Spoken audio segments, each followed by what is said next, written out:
Inmates have stories to tell, and offering a writing class or offering a visual arts class gives them a way to express themselves. And inmates, whether it's in jail or outside of jail, they often do not feel like they are in control of their own lives. So when you say, tell me the story about your arrest, tell me the story about your childhood, tell me about your favorite vacation spot you went to, you give them an experience to narrate their own life. Giving inmates art is the seed we don't even know what it can grow into.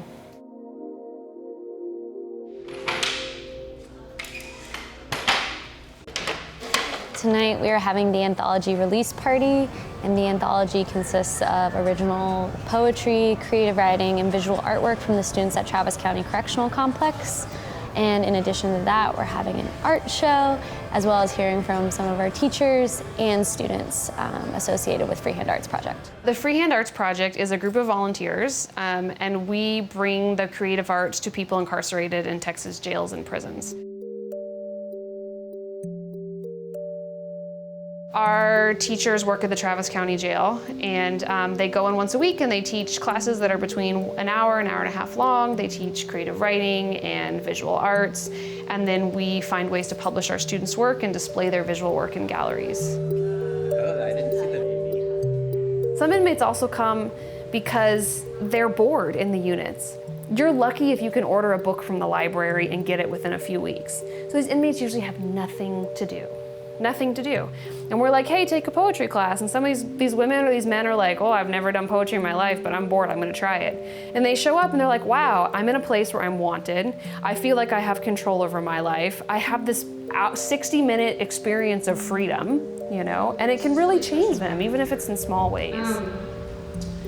It takes a very unique person to work really hard to get into a place that everyone else is trying to get out of. And I literally had never wrote poems or even thought about writing any type of anything.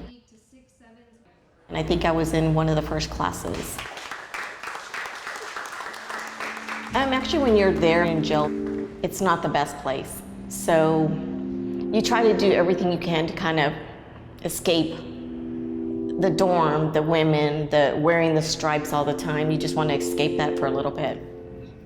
So one of the girls that was in my dorm, she was like, hey, come with me, it's a poem class. I'm like, yeah, I don't think so, because I'm not a poem person or an English person or a writer.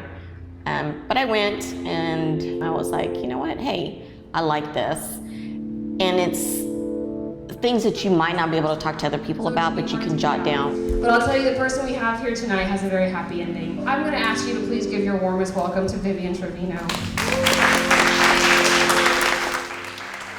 So you don't really see people who have been incarcerated given the opportunity to share their stories. I'll ask them to return to the poetry or the longer memoir pieces that we've read, and I'll say, pick your favorite phrase or line. And 2 days ago, the most common phrase, 5 different women out of a group of 25 women picked the same phrase, and it was, someone has tried to kill me.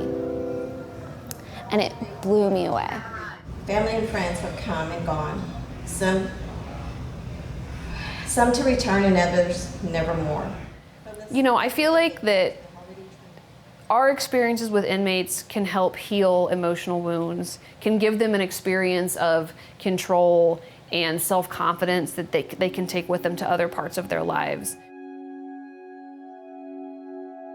I hope that people take away not only the beauty and the vulnerability of a lot of these pieces, but take away the realization that there are thousands of people who are behind bars, this isolated group that deserves our attention as much as anyone else. When I took the art class, it's become part of me now. I journal more now. I've started doing painting classes. It's something that has followed me, and you learn a little bit about yourself, no matter who you are.